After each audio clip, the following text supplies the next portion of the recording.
Ganun.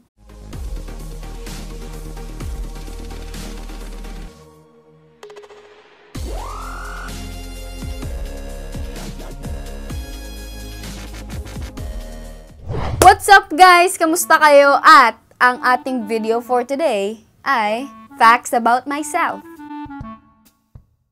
17 pa lang po ako. Sa mga nag-aakala na between 19, hindi po. 17 pa lang po ako at nasa Canada po ako since 2015. Nag-migrate kami dito kasi yung papa ko is nag-work dito before. 3 years siya dito.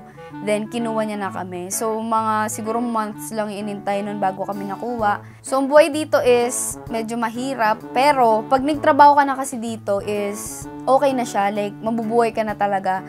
And, kaya yung mga tao dito is tinuturoan maging independent habang bata pa. Nag-work ako last summer, 2016, as a sandwich maker sa isang fast food chain dito sa amin. Okay naman, no? Malaki naman yung sahod kasi ang bayad dito is per hour. Maganda dito is nakakabili ka ng gusto mo talaga.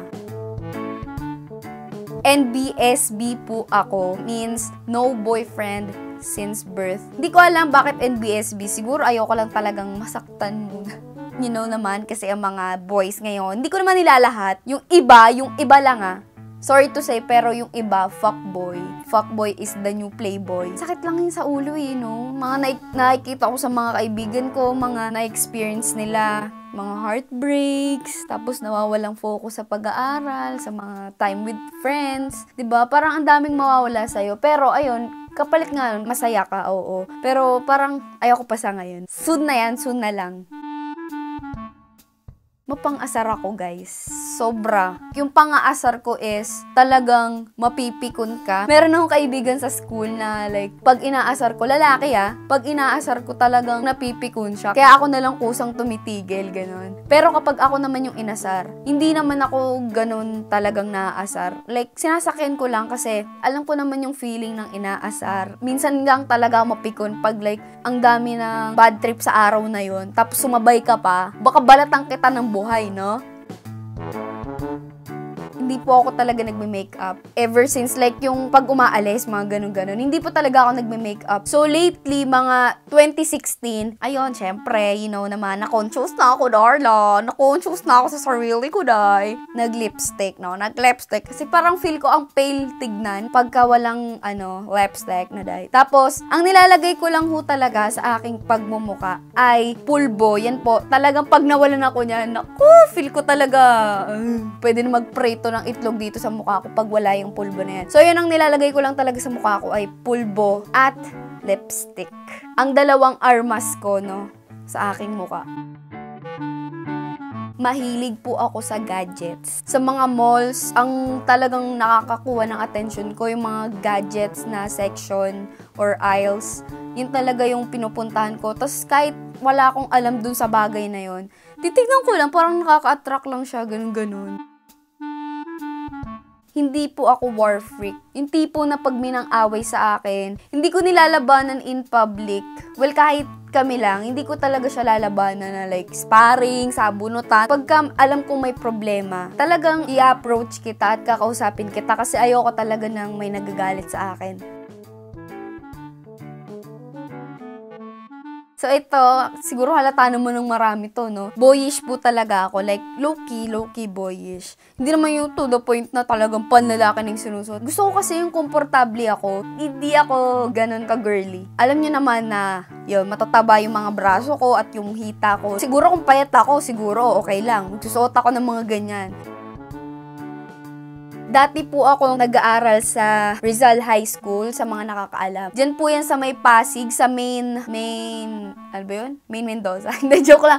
Main branch, first year hanggang grade 10. Halfway ng grade 10. Naputol kasi nga umalis kami, pumunta kami dito. So, shout out sa mga Rizalians dyan. Hi sa inyo. Hi din kay Mama Embrebe kung nanonood.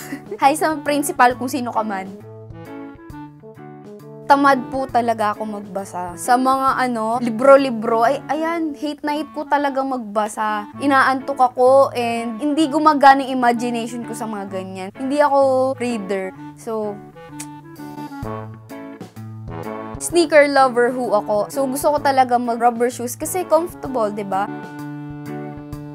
Tiga-advise po talaga ako ng mga kaibigan ko, no? Pag may mga problema, or kahit sa love life, kahit wala pa akong experience, pagka kailangan ng kaibigan ko ng advice, may naibibigay naman ako kasi may alam ako kahit papano.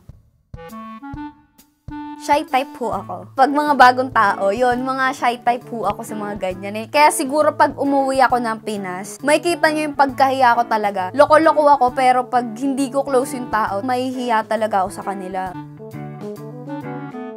Okay. Ako muna sa atin to, no? Sa mga iba dyan na parang ugali ko rin na loko-loko, ganyan. Siyempre, nagmumura din tayo, no? Lalo kapag ka masaya, tapos nag-aasarang kayo, na-amaze ka, or like, na bigla ka, ganun. Ito lang ang para sa akin. Wala akong pakay kung nagmumura ako or hindi. Kasi hindi naman lahat ng nagmumura masamang tao. So, alam naman natin yan. At hindi rin lahat ng hindi nagmumura mabuting tao. So, ito, medyo big revelation to sa akin. Kasi, dito sa left wrist ko, meron ho akong tattoo. Hindi yung masyadong, kita. Pero diamond siya. Nakuha ko ang tattoo na to before kami pumunta dito. So, that's 2015, no? 16 years old pa lang ako. Nagka-tattoo na ako. Hindi siya perfect. Sabay-sabay ho kami nagpa-tattoo ng parents ko. Huling-huli ako eh. So, siguro napagod na yung artist kasi malaki yung kay papa eh. Yung kay mama naman dito, dalawa, no? Mga astig yung parents ko eh. Ba dun, sinama pa ako sa kalokohan. So, ito... Pero ginusto ko rin naman. Ang pangit niya. Seryoso, guys. Ang pangit talaga. So, ayun, guys, ang mga facts about sa sarili ko. For me, nagpakatotoo lang ako sa inyo. Sinabi ko lahat ng mga totoo sa akin. Nasa inyo na yon kung susuportahan nyo pa rin ako or hindi na. So, thank you for watching, guys. I hope na in-enjoy nyo ang video na to. No? Ayun lang. Maraming salamat sa panonood. See you on my next vlog, guys. Bye-bye.